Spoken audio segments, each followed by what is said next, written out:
Hello, happy bros. Hey, you're about to get a face full of the Kenn Bosak. He's a mentor. That's what I heard. He's a connector. Oh, yeah. He's a brilliant leader. I've seen it. He's Kenn Bosak. Oh, happy bro. You gotta get some Bitcoin and hold it. Happy bros. You gotta get those NFTs and you gotta hodl that stuff. You gotta hodl it. Some Kenn bro. We got your Bitcoin, bro. He's an original.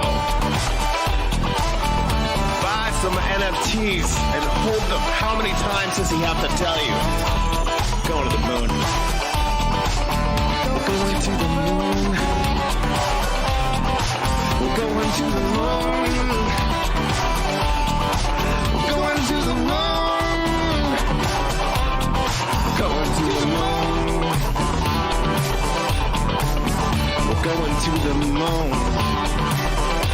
We're gonna get real high. We're gonna get real high.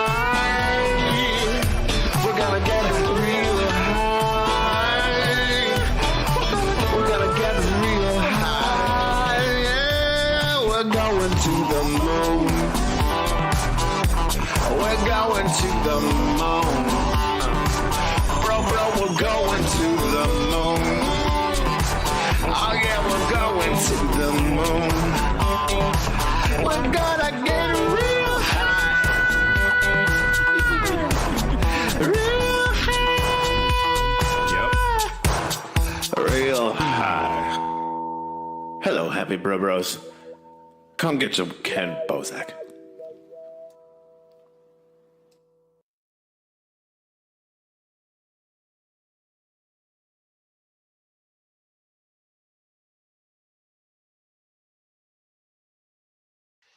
And we're on the air, bros. Hi, we're on the internet. How are you? Oh. We're live, we're proud, and there's nothing you can do about it. Get over it. Get over it. And it's weird being live, but, you know, it's better than being dead, too. Yeah. Live and dead. Live.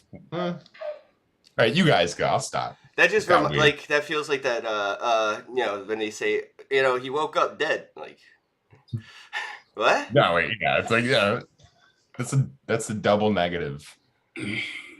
Yeah. Two negatives make a positive, though, right? Two negatives, double negative makes a positive. I remember that. But that reminds me to ask something to our guest. Why you got some Bosak on your face? I do. I have Bosak. Are you on your Kenneth Bosak show? Oh, yes, I'm on the Kenneth Bosak show. Hi. Those are my son's dreads. Oh, whoa. Yeah, they're very long. He's over there, and those were his dreads over here. Oh, my God. Okay. Those are incredible. They actually freaked Ken out. That's dope. I got life goals. Yeah, they go to the back of his knee. Dude. Wow. Yeah. It's funny. I get asked about my dreads here in Miami every once in a while. People ask me if it's like religious or for fashion and all this stuff. And I'm like, any answer I give is cancel culture. Like, leave me alone. I just like my hair like this. Yeah. I got it for you. You just go, no, I'm here for the gathering of the juggalos. Yeah. So they would be like, so it is religion. It works every time. Everyone always asks if they're real. I get asked so that. Long. I get asked that even with my own, especially if I wear a visor. If I have a visor on, it looks like a hat with fake hair on it. Yeah, It does actually. Look at Looks that. like a spider stash. growing You out look of like your brain. looking like I a have cop. one of those. Where did I put that? Oh, you do look like a cop. Yeah, you got Holy shit. you got the stash going like Super Trooper. You're the new crypto stash. Oh. I thought you looked like a cop. Oh, I shouldn't start that. Maybe I am a cop.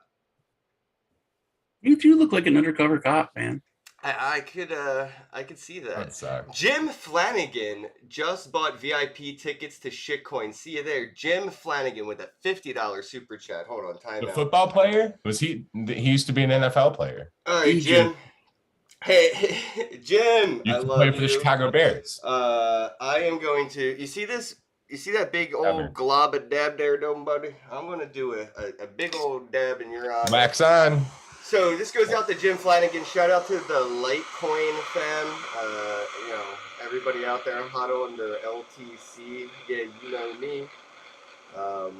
Yeah, just respect to that. Litecoin. And, shout out to Charlie Lee and thank you so much. I can't believe I just got a $50 super chat from, of all people, my bro, Jim motherfucking Flanagan. I love that He's dude. paying for that dab for sure. Oh, for sure. I mean, he just bought a What's VIP up? ticket to Shitcoin. Shitcoin's April 5th and April 6th. Shitcoinconf.com. And if you, dude, could have got a Bro membership, although I guess I can kind of talk about this real quick if y'all don't mind. Yeah. I don't mind. We're going to be canceling the newest run of the memberships. We're going to go just focus on the first round of members. I think tomorrow is the official announcement of like refunds and stuff. But just keep an eye out for that info coming from the Bros Twitter account. I'll obviously be retweeting it, so you just follow my main channel. But yeah, the second round of memberships didn't really work out. But the first one was a success as far as I'm concerned. I'm proud of the results of the Mint 1 of 1. And shout out to Mike for winning and burning. Dude smoked that Mint 1 of 1. I can't say I would have done the same. That's what that owl does, bro. That evil owl that he's Who? got. Mike Smart's evil owl. He Who? be smoking. Oh, I got it. Fuck, you got it, dude. Oh, you got This one's me for in you, there. Jim. Thanks for the $50. Much appreciated. I'll have something waiting for you when you get to Miami. Oh, we got you. And I'll be speaking there too. Check me out. I'm gonna be talking about shit and coins at Shitcoin. Yeah, I So- filled out the form for and also that want to do sponsorships that I filled the form out, but nobody got with me yet. If you don't get a spot, you Unfortunately, can use part of mine. unfortunately, fortunately, last year's was a success. So, fortunately, I was able to put together a team to kind of. Oh, where'd you go? I'm Oh here. no. That scared me. He said, "I'm here." No. Bye, babe. Have fun. Drive safe. Scooter gang. There's Rabbit in the house. Wow, what the hell was I saying before he disappeared? We were saying something, was- talking about shitcoin success. Oh yeah, I yeah, know. yeah. So I was gonna say unfortunately, but it's just fortunately.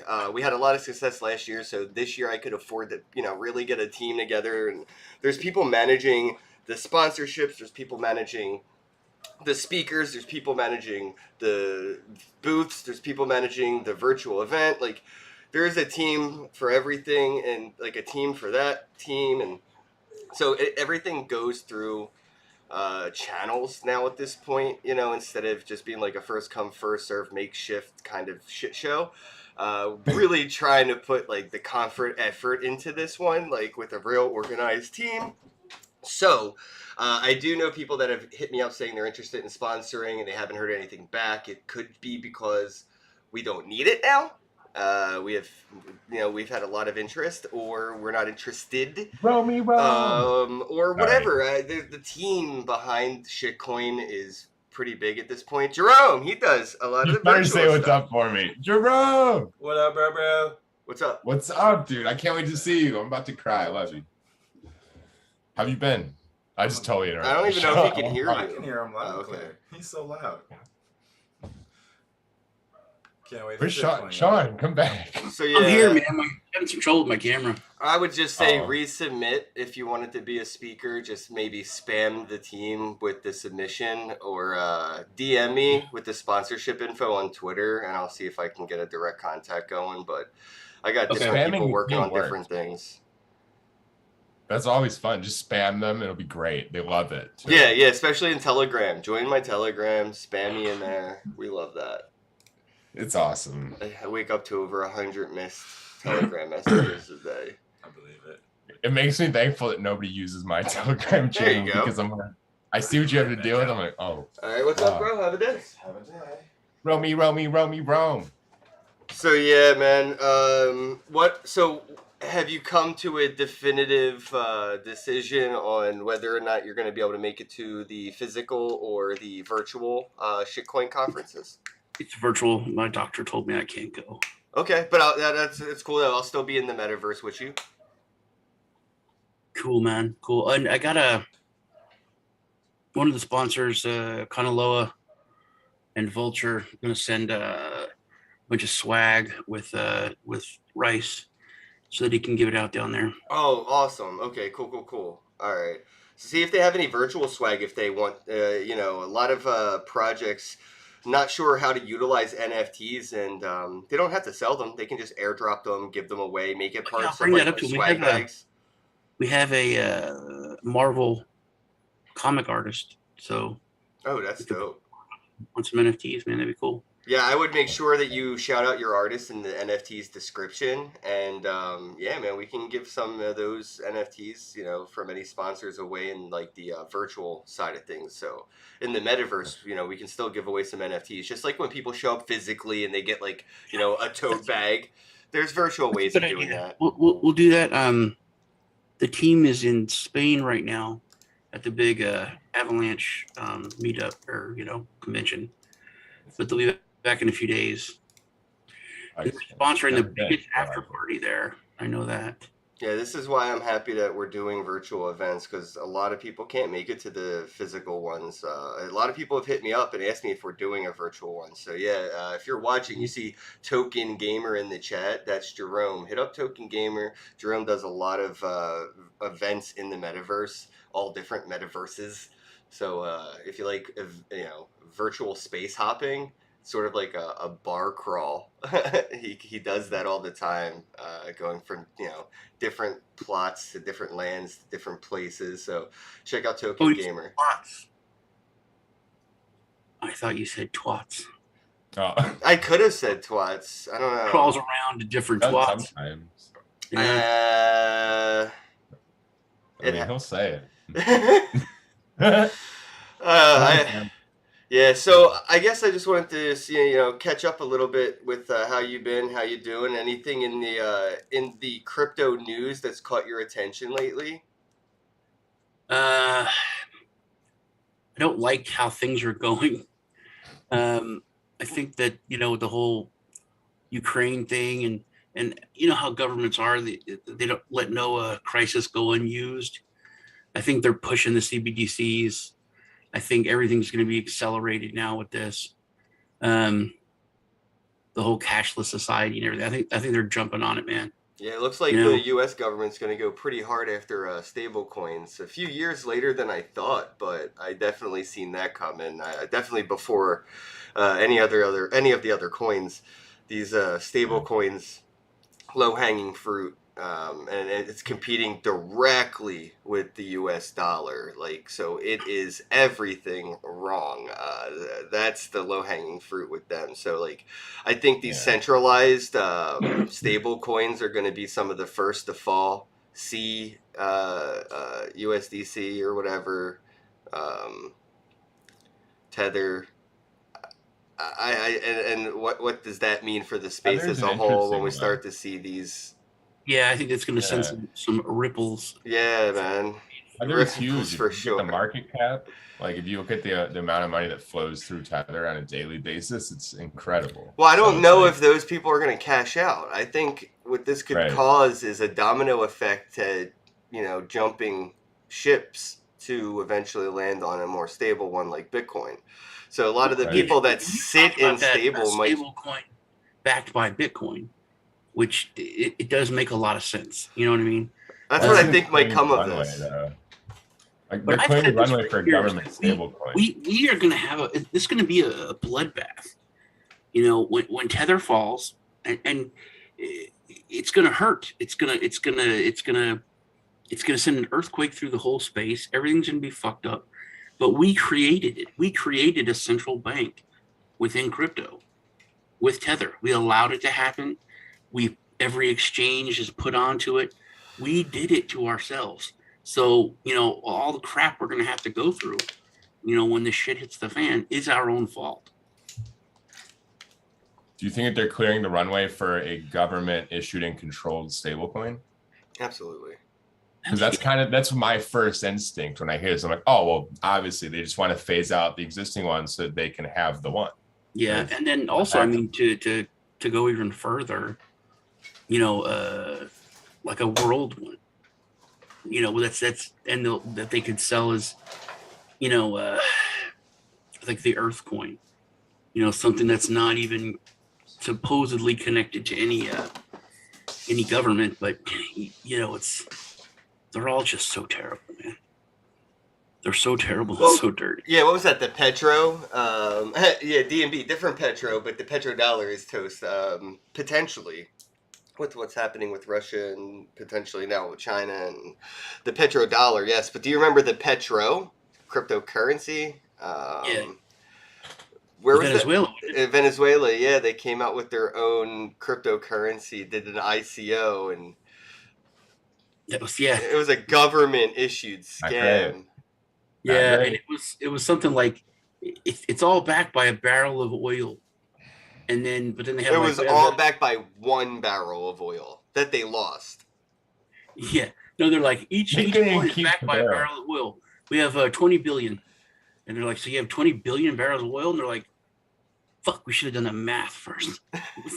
It was so bad. Threw them away. It was so terrible. We should have done the math. So I don't know. Our assets, I mean, our dollar isn't actually backed by gold. I have a funny feeling. Like, I mean, I don't think anything's actually backed by the asset they say it is.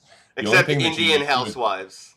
Well, all right. They're backed by like 11% of all the world's gold. Weird Snapple fact. Interesting. I'd like to see that on Snapple also. Yeah. But I think I totally lost my train of thought. I'm not wrong. Correct me if I'm wrong, chat. Indian housewives, they have like more gold than the fucking Fort Knox. Like, oh, that was my point. Like, I don't think anybody, as long as you inspire faith in society to believe in your thing, like, you don't actually have to back it with anything. Or fear. Well, that's Bitcoin. It's like Bitcoin isn't technically backed by anything. Exactly. Like, that's kind of the best example. It's backed by 2 fucking pizzas from Papa John's. That's what Bitcoin's backed by. Our belief system in decentralization and our belief that things should be fair and equitable for everybody. That's the gold that backs Bitcoin, is our heart. You know? I think like that's one thing that we have to remember when we talk about like the stable coin discussion, the regulations that are coming in, is like they're all just sort of a projection of the system that exists, and it's always probably going to be us versus the man in some way. Sean, you're smart as fuck. I want to know what you think about Ripple potentially surpassing the stable coins in government favor and in community favor because of their SEC and everything that's already happened. They're kind of already through all of this, right? They made it through all of this with quite a small fine. So I'm wondering, like, what are your thoughts on like something like XRP finally being what every XRP fucking cult member has said they were going to be?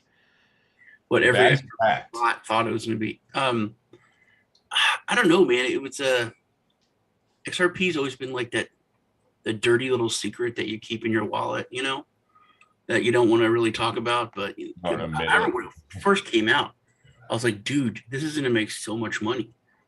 It's like a thousandth of a penny, but it's going to be, it's going to plug in all the banks. It's going to be, this is the shit coin. This is the shit coin.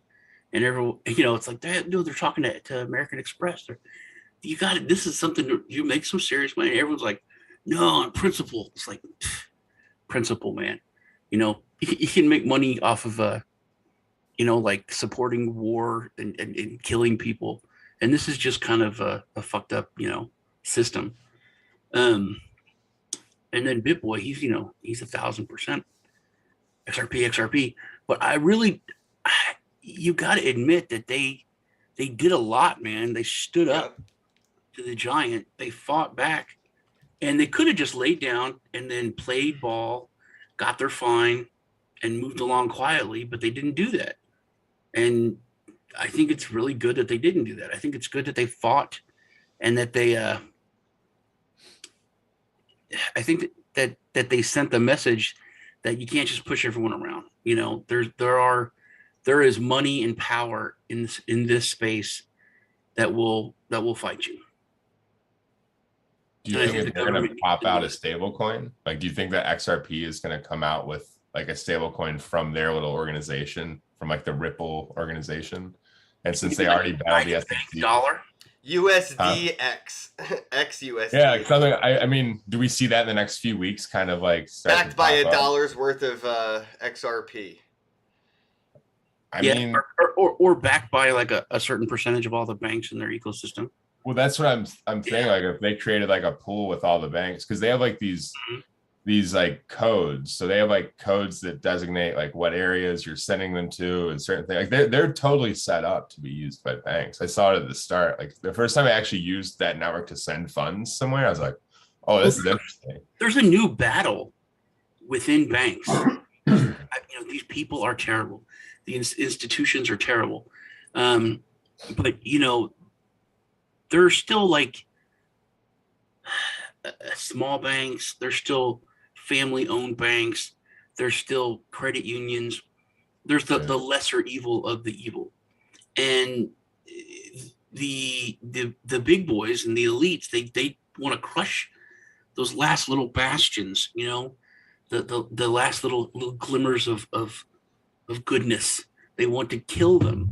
And if Ripple can kind of unite them under one umbrella and bring them into like a cohesive power structure where they could create a bank-backed dollar, like there's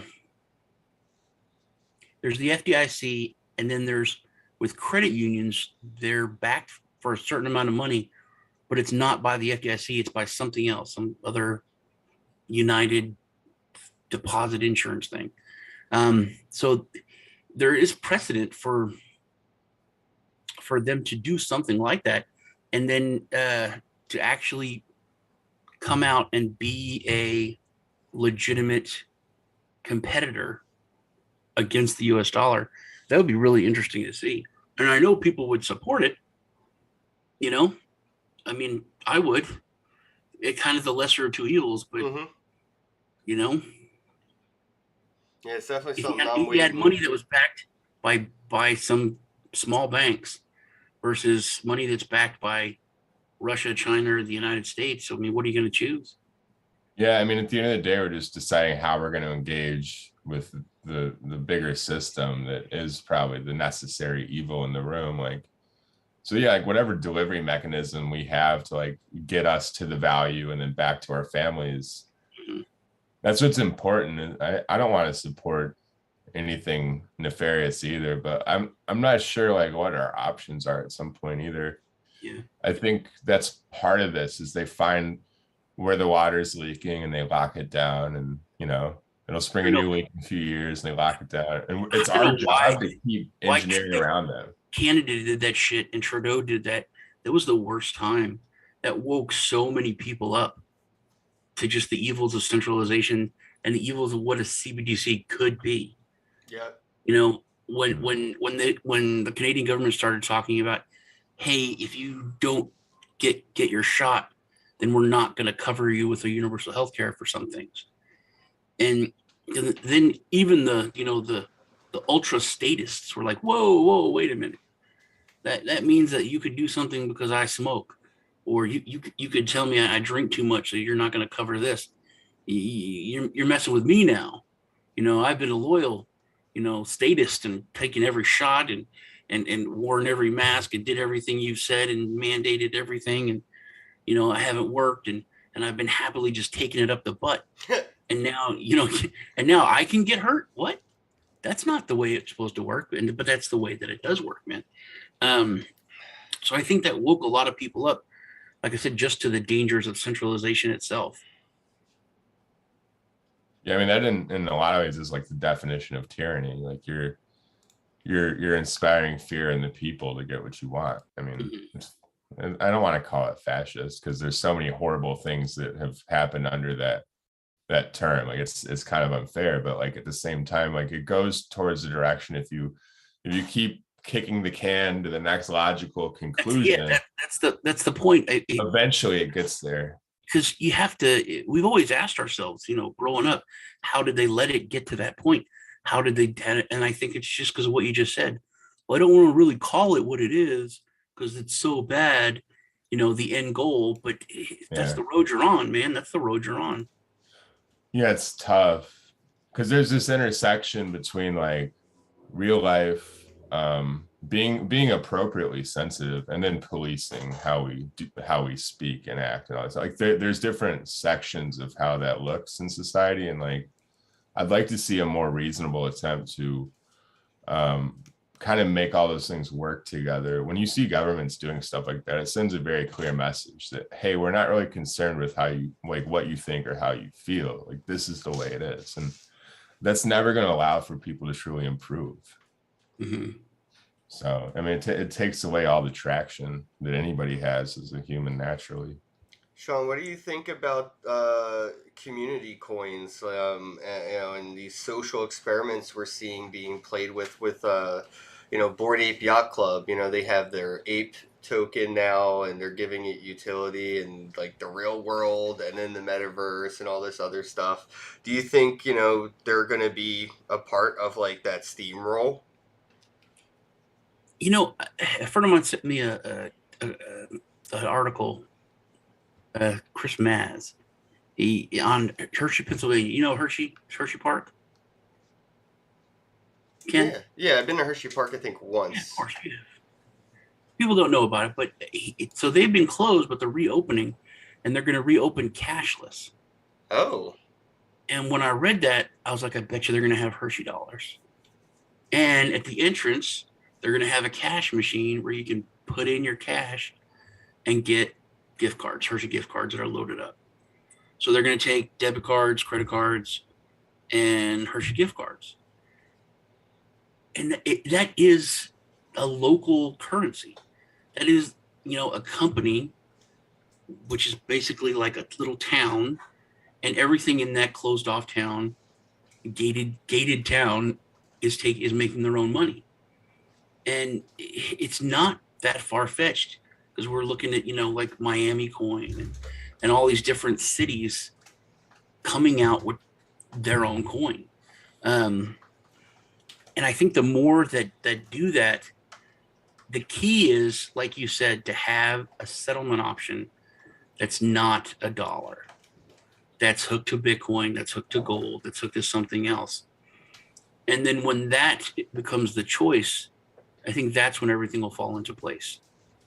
Yeah, it has to be something that's in some ways aligned with the system, that has real value, but is also like untouchable by the system. So it is sort of like an interesting thing that has to be crafted, but it's totally doable, especially if you have other people in that society. Like if you have like a credit card company, for instance, being like, all right, well, if you use this instead of this, like it's this amount of like they'll charge like a higher percent if you spend money under a certain amount or something to the store specifically.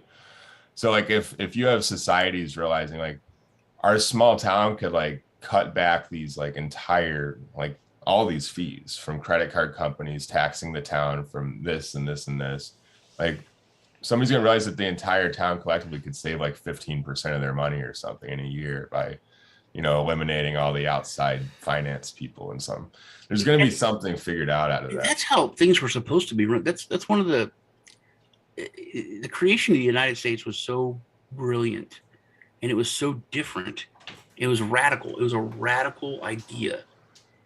That all these states were completely different, that people had the freedom to govern themselves. And we've perversed it to where there's no difference between the United States and some European country now. The fact that you could have a city that it's mainly made up of farmers, but they could have a currency that's backed by, their food reserves.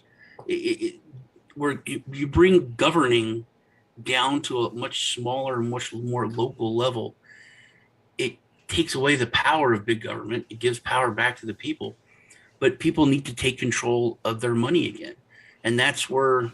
Yeah, but That's okay, so let's talk about how a lot of that, like, let's unpack some of that, because a lot of this sounds great, but I'm still at a point where I don't think it's really truly possible. All right, so you have these farmers, they're using these tokens, it's backed by some of their yield of their crop, but when you go to redeem it, if that farmer, if you sleep with that dude's wife, he's going to be like, screw you and your tokens, you ain't getting none of my fucking tomatoes, you know? You have no, zero no, corn. it's not the guy. They would have a government. But the localized government. So the town would have the reserves. So it wouldn't be like the individual. Um, What if the town's like water supply gets infected by some other town's that, factories, and yeah, now that your is, crop it has to, you can't produce any crops. that's the thing. If you have if Florida has a freeze, Right. there's certain cities are. Wouldn't at some point be like a live futures market? So you'd have to co-op with other cities in different regions to kind of like hedge that, I guess. But then all of a sudden you've created another each city would government. have to be more diversified. Right. It's real economics, and it's Right. real governing on a smaller level. I think it really needs to start with supply chain. If we can just convince the farmers to really get involved in this, I think it's going to come down to IoT. We need some cool gizmos and gadgets that are going to use the blockchain to do some things where they can't have their, like their electric watering pump hacked by some hacker and have their crops flooded. You know what I mean? They're like, oh yeah, you could use all that same shit you were using on the internet, but we have that Web3 DApp over here. You could use a blockchain. It's more secure, and yeah, you can still water your crops remotely using, that phone of yours, and that's like cool. No one can hack that again. So I think like it starts with like the Internet of Things giving them that supply chain utility, and then from there on, we could have the supermarkets, and then the local pizza stores and stuff like that really using it. But I think it's going to have to come from the farmers. I think we're moving to a more local, just level with everything, with the price of gas, with the disruption of the supply chain over the past 2 years, with the lockdowns. They're like just killing animals because they can't get them to different parts of the country. They're just dumping, decaliters of milk because it's just going to go bad. Where they could sell those products, and they've started to selling those products locally for like a massive reduced price. And I think we need to have more of that. If you're in some part of the country, you're gonna be able to get beef like super cheap. Some other places you're gonna be able to get eggs and dairy and chicken way cheaper than other places. It reduces poverty too, like because you have lower incomes and lower cost of livings, but typically the things you need to survive are going to be the things that surge, like gas, food products, like milk, beef, like those type of things. Who should head all of this? Yeah, smart. Huh? You know who should be the head of all of this, like managing it, like the Pete logistics? Davidson. No, well, maybe, I don't know. He's hot right now. Smart too. Maybe. No, I was thinking the Arizona iced tea company. They've been like the same price since I was born. Love you, baby. Yeah, actually, very good point. They've been the same price for like 33 years, right? And the same size, right? Like they should be the head of this, managing it, figuring that all out, because they got it. They've got it nailed. I know in 10 years in Arizona will still be $1, and 20 years from there it will probably still be $1. So. And they got the Arnold Palmer deal, and they still kept it $1. How'd they pay him and keep it $1? That's insane, because he got the half and half things that they sell with his face on it. Weird. Yeah. They're very good. They know what they're doing. Yeah, that'll be even the dollar stores have given up. They're like $1.50 now and $1.30. Well, I have a feeling that may be happening, but and I see it potentially happening in different ways because of the metaverse. Companies are going to be able to double dip. I think they're going to realize that they're going to be making so much money selling fake bags of chips. It doesn't really matter how many real bags of chips they sell. Like, hers is going to just give up. Pepsi and Coke are just going to give up. They're like, I don't care what new real flavors we come up with. They're Starlight. We're going to sell you outer space in a can. That's the new Coke flavor. That's fucking real. They're giving up because they're like, yo, we're just going to be able to sell this bullshit in the metaverse. We have outer space in a can and Decentraland. Before the metaverse, this is about, I think 2015, probably 2014. I was working for Xbox, and I remember, you know, people would like make fun of video games, and they're like, oh yeah, your little video games, and then it was 14 or 15. We had a meeting, and virtual clothing outsold real clothing. And that was like, you could say that to anybody. Someone who would like make fun of video games, you could say, well, you know, real virtual clothes have outsold real clothes in the real world this year. And that was like mind blowing. And now the video game industry makes more money than the film industry and the music industry combined. It's grown that fast, that huge. And it's not real. It's that was the first dip into meta. You know, it was these fake escape from realities, which used to be music, and then it was, you know, movies, and then it was video games, and now it's a complete combination of all of it. You can go listen to music, watch a movie, or be someone else in the metaverse. Right. Do you think it's because people want to escape reality? Yeah, that's what people have wanted to do ever since music. When do you think that kind of started? Like, at what point in history, in human history, or do you think it's always been a part of us? It has. The cavemen. They used This is so interesting. Cavemen used to sit around a fire, dude. That's so sick. Crazy. When they were sick. If they had never liked being us. Or the flu, they would be like, "Oh, this is different. I feel different," and they'd all sit around a fucking campfire and puke and blow their nose, and they're like, whoa, this is so different. This reality is different. And it would go away because it would get better. So, but just the fact that things were different, even though they were sick, that was like such a cool thing that they would like relish the time. Damn. Yeah. It kind of says it all about our brain. Yeah. We always want to be different, and hold on to it. Is that when men get addicted to war, do you think? Like, you see, like, they say that people have trouble when they come back from, like you hear about people that have fought in war for, like, 8 to 10 years. Yeah, and PTSD. then they will have trouble. And they end up, like, wanting to go back and volunteer for all kind of stuff. And, like, it's, I don't know, maybe people like having I think people are just fucked up, man. Because we're not meant to do that. And it's one of the I remember as a kid, and when I would see like any kind of training for people going to war, racism was the core value, because you don't want to just go kill someone else, right, for no reason, for because they follow a different political thing, or you have to not like, so you have to hate someone, and they have to. It wasn't okay to kill Indians. The government and people said they were savage. They weren't. They were less than you. It wasn't okay to own slaves, but it was if they're less than you. So you always had to degrade that other person, or you had to instill hate in the person in order for you to do something, because it goes against our nature. Kids aren't born like, oh man, I hate this other person. Oh, let's go and do harm. We're not that way. We're not wired that way. We have to work at that. And if we do it, we're not supposed to do it. We fuck ourselves up.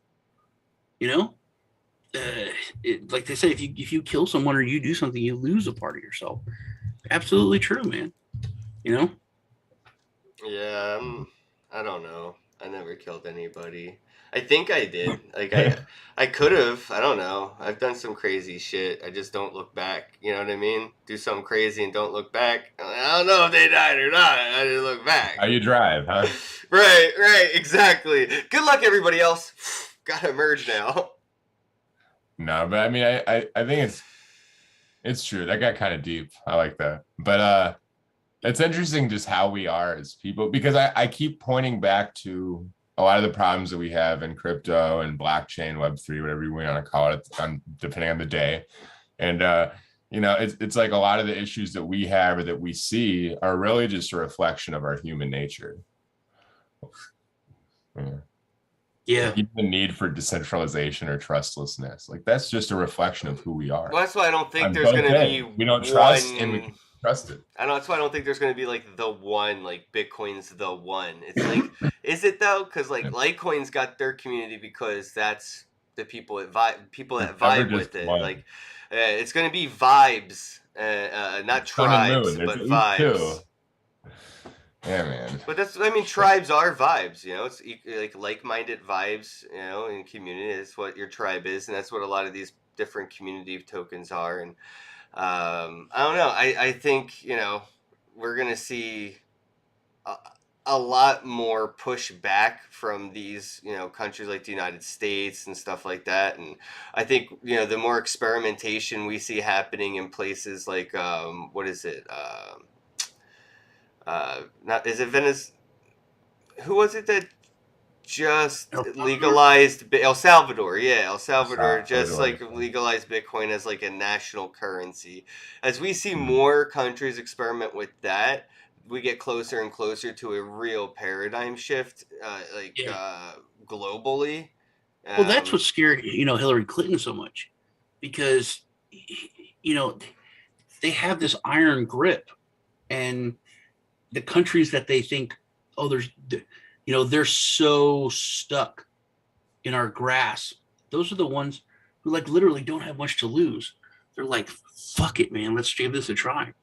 If it'll get us out from underneath these pieces of shit, you know, that have been, you know, holding us under their thumb. And that's, I mean, you can see in that speech she gave to the World Monetary Fund that you could hear the fear in her voice.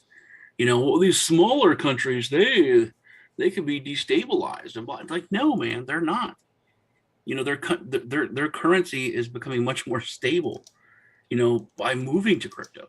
And I think, you know, when it comes to money and the financial system, it's taken thousands of years to evolve. And with crypto, we're looking at it at such an accelerated rate. I mean, light speed. Yeah. You know, gold was money forever, and it wasn't a store of value. It was used as money, and it moved into this store of value. And we've seen that with Bitcoin. This is money. This is for peer-to-peer, and now it's moved into a store of value, just like gold. And then you're talking about vibes, whether it's going to be Litecoin, because they're putting out the Nimblewimble with anonymity, whether it's going to be something else. But we're looking at the evolution of the new money, of digital money. So, it makes me think, is the next evolution, because it makes me think of gold and how human beings process the thought of gold and value. And once we realized the value, it seems like the next step was kind of like war. Like, let me get that value from you and put it over here with me. Do you see wars breaking out over Bitcoin and crypto in the future? No, because that's the cool thing. That's what's different. To prevent it, but that's the evolution of our money. Right. Because before, and it's kind of weird now that I even think about it, that gold was scarce and it was hard to produce. And that's the first thing that Satoshi did. This is hard to produce, it's expensive to produce, and it's limited. Yeah. And then we saw gold as something beautiful and we can use for jewelry, and it's for art. And how we moved from Bitcoin to NFTs and art and crypto. It seems like a weird evolution, just like money. Right. You know, and why is this worth so much? because somebody wants to pay for it. So what happened next back then should dictate what happens next now. Yeah, it's like looking. Our future is like looking at the past of money. Yeah. A value, not just of money, but of value. Things cycle with value. They're very cyclical. So that's why I'm thinking like there's probably a clear indicator of where this is headed that we don't. I mean, maybe we see it. We won't see it until it's done. But it's probably like staring us in the face because it's happened before a bunch of times. We're just not acknowledging it. It's interesting. Well, there's a lot more things that distract us too. For sure. You know. Sure. So I mean, like 10 years from now, are we going to talk about the explosion of NFTs as like the renaissance of crypto? And when art and everything took over and became valuable. I mean, I don't know. It's weird to think about. It is weird. Like, does a Bored Ape become a yo-yo where like it's popular every 10 years? That's Sorry, funny. I'm friends. They're gonna be mad at me. No, that's possible. That's very saying. possible. Yeah, this I mean, digital music was becoming a thing. You remember those little keychains all the kids had that they would put the little thing in and it would play like 30 seconds of a song before like MP3 players really like were a thing. You could walk around with this like little boom box or like little cassette player, and this little tiny. It looked like it was toys for hamsters. Honestly, like I don't know, it was like really tiny stuff. But yeah. Anyway, I'm baked. Bad analogy because I don't even remember what I was talking about. I'm just like over here giving away NFTs. Okay. I'm over here giving away NFTs if you're watching the live stream. Scan the QR code on the bottom of the screen and you can get a free NFT. Look, this one has mint number 696. So. And if you don't scan that QR code, maybe you just don't like freedom that much. Scan the code.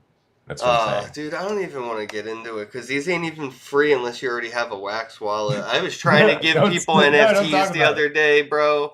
I was just trying to give away NFTs to people in like real life, like like I'm in front of these motherfuckers, and I'm like, "You want a free NFT?" And after all this talking I did, they're like, "Yeah, fine, I'll take one." I try to give them one, they're like, "What's this?" It wants me to like pay like $1 or something to join. I'm like, "Fucking Wax, bro."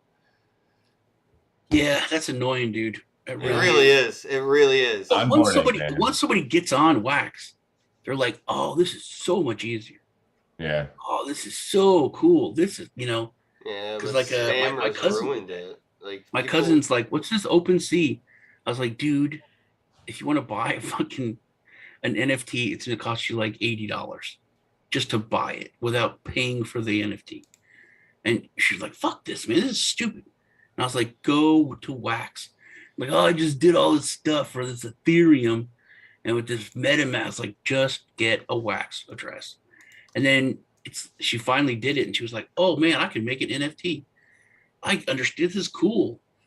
It's like, yeah, here's 20 fucking NFTs for you. I send a bunch to people at once. It's actually, I love being able to do that, like to just like select like 20 things and send them all at once. It really doesn't cost anything. It's freedom. I love the claim links. I like texting people the claim link and just saying, "Here, click on that link," instead of like, "What's your wallet?" Or like, I'll just DM somebody. Or CoinKit has a cool like giveaway tool for Wax NFTs. You're welcome. And it's fun to drop in like Telegram channels or Discord channels and stuff. You just drop a claim link. Like, it's fun for everybody. Like a real like address, like Miss Teen Crypto. She has a real address. Like, I have Kenneth Bosak. I just hardly use it, but you can get like sort of like an ENS, the Ethereum name service. You can get a EOS name and tie that to a Wax wallet. So I have a video and an article on it somewhere, or at least an article. Yeah, you did a thing. Yeah, I definitely did that. Anybody remember seeing it? Yeah, anybody got a link for that? Right? Like, I totally don't remember. It was like... Any good bros out there have the link for us? Thank you. Custom Wax user, there we go. Copy the link, and I'm going to just post this in my main Telegram, so you can go in my main Telegram to find that. But yeah, there's an article on how to use EOS key, graymass.com. Oh yeah, I'm starting to remember all this now. Yeah. Amas. Yeah, it's like a 2-minute read. There's like 3 steps or 2 steps. We have like the It's same clock, man. the same cock. Yeah. No, mine's bigger. Well, Really? I would hope so. We all have the same one. Damn near micro penis. I'm Irish as hell, bro. Like that's why we look for 4-leaf clovers just to I get. seen your penis, man. I saw your penis get hurt, and that really made me. I don't like thinking about it, man. That fucks me up, man. I get You're not a asked man about until that you've injured it. piercing a lot, like from people. Like, did that hurt? And I'm like, no, it tickles. Fuck, it was brutal, man. Oh, That's look the- at my Pornhub, Sean. Look at it. Well, what's that? Oh my god, Yeah, dude. Thumbs down. so bad. can't unsee that. Clock. We have the same clock. Yeah. Oh. Clock behind you. Yeah. You got the Grand Central Station established 1871 clock. Yep. Well, it's the same color scheme. Yeah, dude. My nephew bought it for me for Christmas. Yeah, well, dude, that's a nice gift because that wasn't a cheap clock. That was He was proud of it, man. Yeah, it was like, for a clock. I thought that was pretty fucking expensive. gosh, this clock. Ken, you do have a big clock. I was like, Yes. damn, time is money when you spend that much money on a clock. Oh, yeah. remember grandfather clocks? Yeah, did they make noise? Are they the ones that went like all noisy and Died. shit? Yeah, they were like furniture, like a fridge. They're huge. They're huge. I think people got tired of having a clock in their house at 12, 1, 2, 3, 4, 5, 6 in the morning goes ding, ding, and just wakes everybody up. Yeah, The worst idea ever. Had like weights that you would pull, like that would like every week you pull the weights and it like There ran was an clock. episode of Goosebumps that made me really afraid of grandfather clocks as like a little kid. So like ever since, I never fucked with them. Like, That's okay. yeah. He goes to the club. Like and I'm You are afraid of fine. grandfather clocks. Like I ain't they fucking skeeve with me that. out. Like I think they're like majestic in some way and have magic abilities, and like I yeah, don't. me too. They I don't want to guess- fuck with that energy. They're like sarcophaguses of time, like coffins of They're time. more of a cuckoo clock. Yeah, cuckoo clocks are cool. I like those. They're happy. They're fun. You know, they kind of mock time. I feel like a grandfather clock Small. is like way too sarcophagusy, and it just like looks like you're like counting down. Like there's an egg timer on my casket in my living It room. looks like a really tall, scary dude in the corner, kind of. Yeah, I don't I like was- it. It's very ominous. It is ominous. I just want to set him on fire. I mean, it's just my first instinct. I see a grandfather clock. I want to I'm buy like, you "Ah, guys grandfather clocks now. So Burn Don't it." do that shit, dude. I don't know I where I'd really even do. put it. Like, I'd buy another house just to put it in the living room over there. That'd be so funny to buy you a grandfather clock. No. Oh, Rice TVX in the chat. How goes it, bro? Bro says he has a premiere in 7 minutes. Head on over to Rice TVX on YouTube. We can wrap things up here. We got 5 minutes left, and then Rice TVX will be live with a premiere. So it's a premiere live. It's like sort of like Fox, how they go live. It's kind of a scam. It says it's live, but it's just a premiere. I love that about YouTube. I really do. It's so cool. I love Like it. a real premiere. I like Is its it? premiere. It's what if bougie. a grandfather clock went live?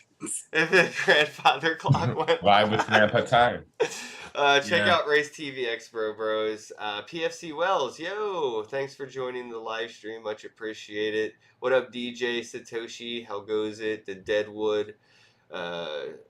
Thanks for tuning in, bros. Much appreciate the support. Jim Flanagan again with the super chat. Thank you so much. Means a lot. Can't wait to see you when you get the shitcoin. Hit up Token Gamer if you guys are interested.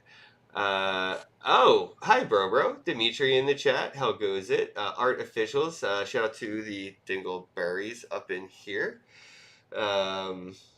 Randy. How goes it, bro? I'll see you soon. See you, D&B, love you, bro. Appreciate it. Canadian banks adopted XRP Ripple. Oh, interesting. What up, Wizza Pizza? Yeah. Don't sleep on the Kings. Wizza Pizza. I want some pizza now, so that's all I'm thinking about. Let's get some pizza. I guess anything you wanted to talk about, any topics or anything that we can cover before we wrap it up here live on the air?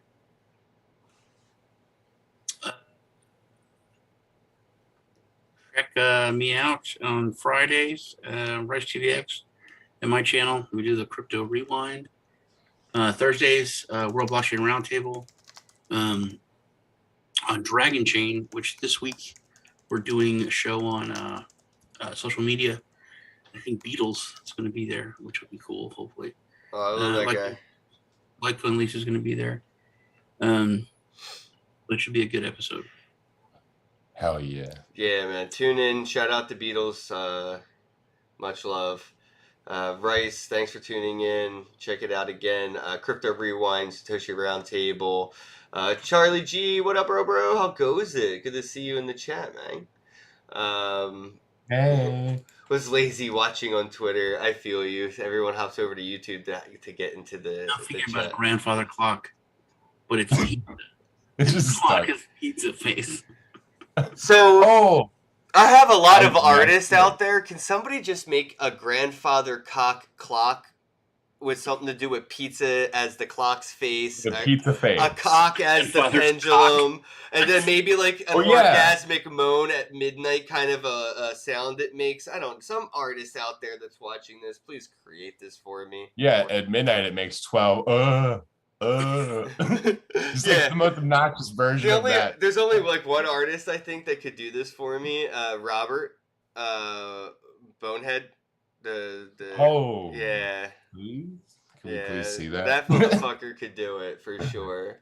That'd sound cool too. But all of you artists, I put you to the challenge. Grandfather cock clock pendulum, pizza face. Do it. Yeah, show us your clocks. Let's see what you got. Oh, can we do clock pics? Hashtag clock pics. Yeah, as long as you don't clock block.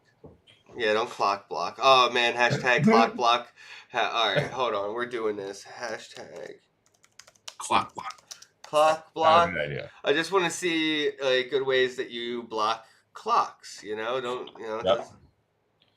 Someone tries to block your clock, just clock that motherfucker. Blocking my clock right now. Clock block. 100% true, bro. Are those dreadlocks? No, this is a wig. It's a toupee. It's I a got wig, it. yeah. I got it from Spencer's. It's But a it's three. just easier not to take it out. and It's just a glue. 3-bay, not a 2-bay. Well, they're not really dreadlocks. It's just like I haven't really Forehead. like brushed my hair or washed my hair since like the pandemic. Yeah, and just kind of grew together. All right, bros. I gotta wrap things up. Much Not love. the COVID pandemic, the one before that. Y'all have a day. Love you, bye. Hello, happy bros. Hey, you're about to get a face full of the Kenn Bosak. He's a mentor. That's what I heard. He's a connector. Oh, yeah. He's a brilliant leader. I've seen it. He's Kenn Bosak. Oh, happy bro. You gotta get some Bitcoin and hold it. Happy bros. You gotta get those NFTs and you gotta hodl that stuff. You gotta hodl it. 'Cause I'm Kenn bro. We got your Bitcoin, bro. He's an original. Buy some NFTs and hold them. How many times does he have to tell you? Going to the moon. We're going to the moon. We're going to the moon. We're going to the moon. Going to the moon. We're going to the moon. We're gonna get real high. We're gonna get gonna get real high. We're gonna get real high. Yeah, we're going to the moon. We're going to the moon. Bro, we're going to the moon. Oh yeah, we're going to the moon. We're gonna get real high. Real high. Real high. Hello, happy bros. Come get some Kenn Bosak.